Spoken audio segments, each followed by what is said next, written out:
눌러주세요.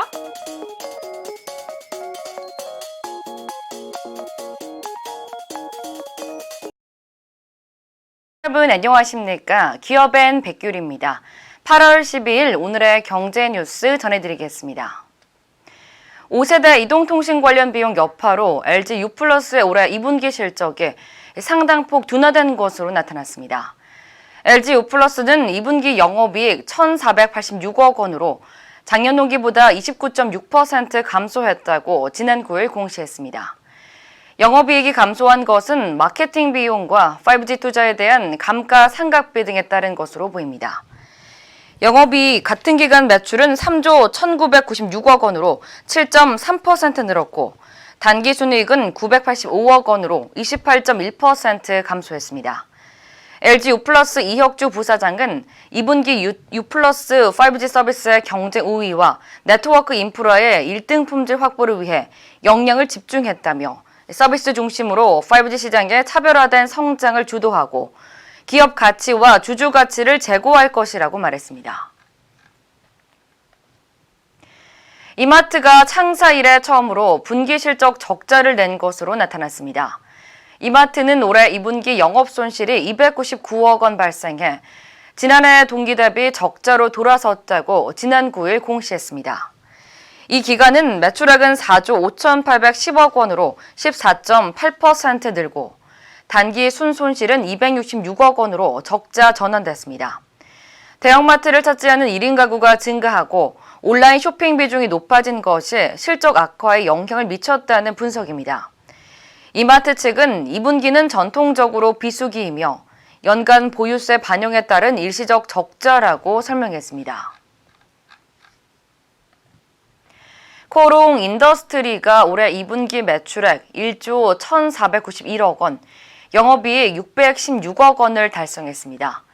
이러한 실적은 지난해 같은 기간보다 매출액은 4.6%, 영업이익은 7.5% 늘어난 수치입니다.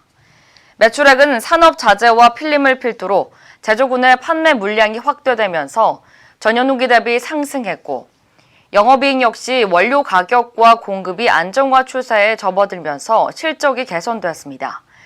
코오롱 인더스트리는 앞으로 아라미드 등 고부가 제품들의 판매 비중을 확대하고 판매 가격 인상을 통한 수익성 제고에 지속적으로 박차를 가할 계획이라고 설명했습니다. 지난달 일본 수출 규제 조치로 촉발된 일본 제품 불매운동 여파로 유니클로와 무인양품 등 일본 브랜드의 모바일 앱 사용자가 급격히 감소했다는 조사 결과가 나왔습니다. 모바일 빅데이터 플랫폼 IG A웍스가 공개한 데이터 분석 결과에 따르면 유니클로 모바일 앱 사용은 7월 들어 전달에 비해 29% 감소했습니다. 무인양품 모바일 앱 역시 7월 기준 전월 대비 41% 줄어든 것으로 나타났습니다. IG A웍스는 일본 수출 규제 조치 이후 유니클로와 무인양품 등 대표적인 일본 브랜드 앱 사용자가 급감하는 등 눈에 띄는 추이 변화가 있었다고 설명했습니다.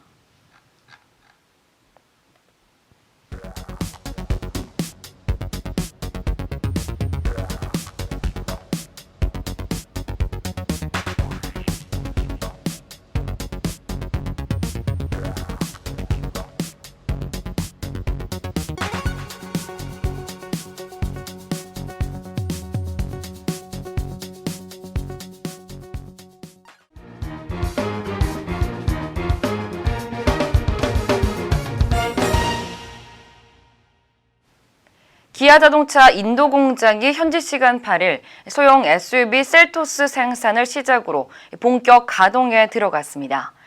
인도 공장에서 생산해 판매되는 첫 번째 모델인 셀토스는 글로벌 SUV 시장 공략을 위해 기아차가 새롭게 선보이는 소형 SUV 전략 차종으로 이미 인도 현지에서 누적 사전 계약 22,070세대를 기록하며 판매 돌풍을 예고하고 있습니다. 기아차는 인도 내수 시장에서 셀토스의 연간 판매 목표를 6만 대로 잡고 향후 3년 내에 인도 내 선두 브랜드에 올라선다는 계획입니다. 기아차 관계자는 셀토스에 대한 인도 고객들의 뜨거운 관심 속에 인도 공장이 성공적으로 본격 가동에 들어갔다며 기아차의 글로벌 성장에 있어서 중대한 전환점이 될 인도 시장 성공에 전사 역량을 집중하고 있다고 밝혔습니다. 롯데 신동빈 회장이 그룹의 미래 신성장 동력 발굴을 위해 이스라엘을 방문합니다. 신동빈 회장은 현지 시간 11일 이스라엘 경제산업부 장관과의 면담을 시작으로 현지 정재계 관계자들과 잇따라 만날 예정입니다. 특히 신 회장은 이번 방문에서 인공지능과 빅데이터, 물류 등에 주목하고 있으며 해당 분야의 관계자들과 협력할 수 있는 방안을 주로 논의할 것으로 보입니다. 롯데 관계자는 이스라엘의 혁신 우수 사례에서 향후 롯데와의 시너지 창출과 벤치마킹 방안을 모색해 나갈 것으로 예상된다고 설명했습니다. 삼성전자가 고성능 외부 기억 장치 PM1733과 고용량 D램 모듈 양산에 본격적으로 착수했습니다. PM1733은 초당 입출력 작업 처리 속도를 획기적으로 구현한 제품으로 기존 SSD보다 2배 이상 성능이 향상됐습니다. 고성능 SSD와 고용량 D램 모듈은 AMD의 2세대 프로세서와 함께 신규 서버에 탑재될 예정입니다. 한진만 삼성전자 메모리 사업부 상품기획부 전무는 삼성전자는 AMD와 함께 차세대 서버에 탑재할 최신 프로세서와 메모리, 스토리지 제품 분야에서 밀접하게 협업하고 있다고 밝혔습니다. 중앙노동위원회가 지난 8일 현대중공업 노조의 쟁의조정 신청에 대해 각각 조정 중지 결정을 내리면서 현대중공업 노조가 올해 임금 협상 관련 파업권을 확보했습니다. 앞서 현대중공업 노조는 지난달 15일에서 17일 쟁의행위 찬반 투표에서 86.98%의 찬성으로 쟁의행위를 가결했습니다. 노조는 기본급 12만 3,526원 인상과 성과급 최소 250% 보장 등을 요구하며 현대중공업과 대우조선의 기업 결합을 반대하고 있습니다. 현대중공업 노조는 여름 휴가가 끝나는 12일부터 파업 돌입 여부를 논의할 계획입니다. 이것으로 기업엔 오늘의 소식 모두 알아봤습니다.